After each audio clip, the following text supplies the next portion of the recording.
You know, we're quite prepared to watch adverts before the cinema. We're quite prepared to be interrupted in the TV to watch TV adverts.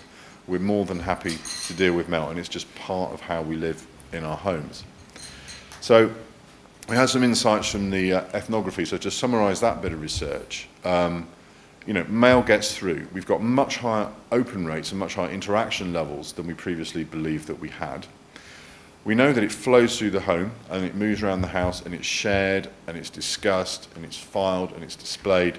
And on average, it's 17 days, we found in the quant, that a piece of mail can stay inside someone's home. And that is, you know, we didn't know that before, and that really is very different from other media, and it starts to explain why we see the effects that we've seen that Mike described earlier on. The other thing we found when we looked at the different, the profiles of the people who are responding, is we found that we've got very similar responses to all age groups. So it's not fair to say that email's only good for older people and young people would much rather have it on the iPad or whatever.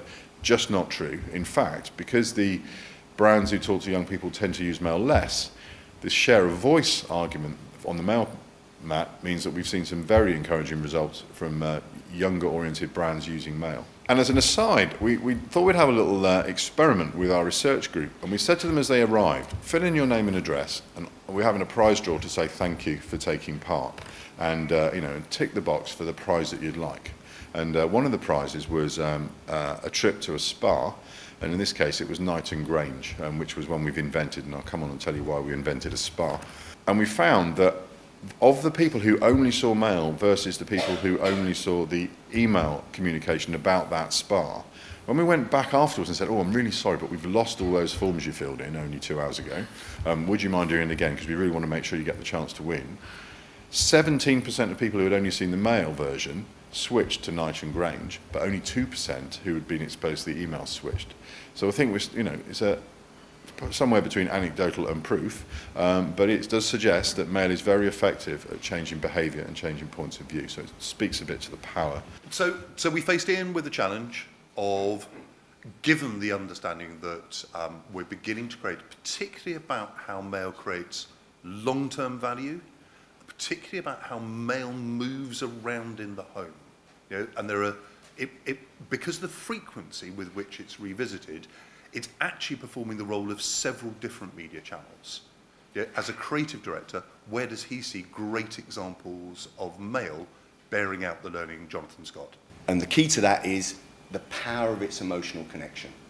Okay? So when you're going through all the case studies, don't think communication, don't think what it's saying, think about how it makes you feel, and also don't think about the experience. Because it's experiential, it's about what we feel. We post-rationalise stuff.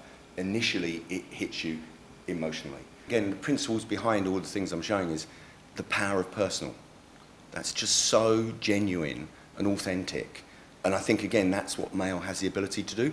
The one previously was mass, is from a big company.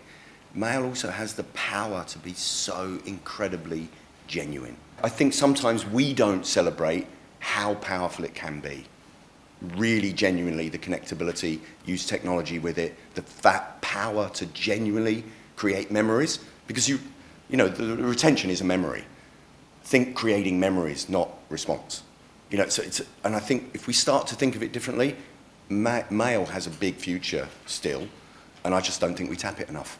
So when you do a mailing, you're actually using a mailing for a number of response mechanics, not just the postal response, but text response, web response, phone response. As we've seen from the ethnography, people generally do use a mailing and respond to it and interact with it using other media channels in numerous ways. It's not just a static postbox idea.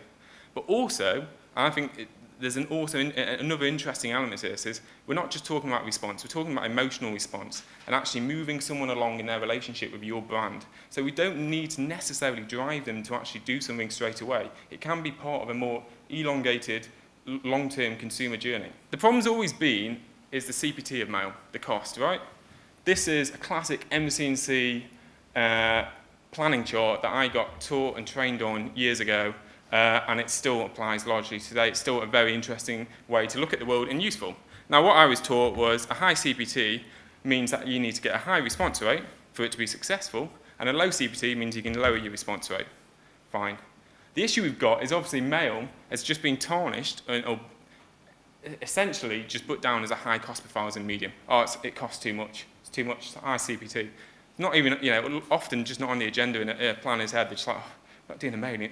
Have you seen the CPT on it? If we just get back to planning basics, and this is a really, you know, this is classic, nice rigor of thought. And what I mean by this is TV and mailing comparison on a 1+ cover chart. So what we've done is we've said how much does it cost to target ABC1 men aged 16 to 34.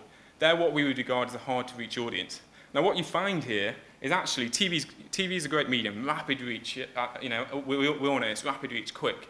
But actually that reach, by about 60%, it starts to become inefficient. And what happens is actually your reach and your frequency come into tension. So what you're doing is you're pulling more and more airtime out, trying to crank up your reach to 80%, 85%, and what you end up doing is you start to just hit the heavy viewers, so the heavy TV viewers, and your light TV viewers, who are the guys up here at this end, you can't reach cost effectively, because actually you're just pumping money into the same people again and again and again.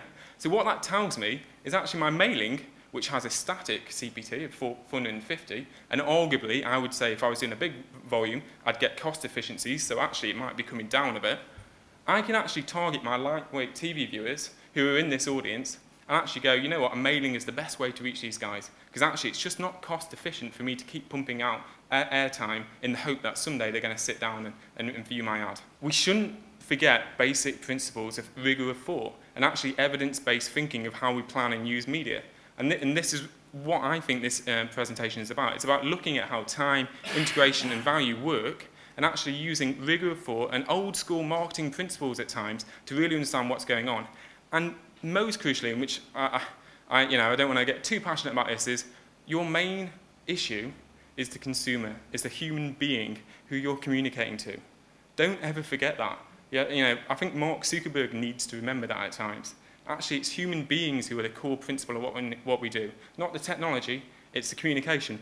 And the communication of how you interact with your fellow man. And that's emotional.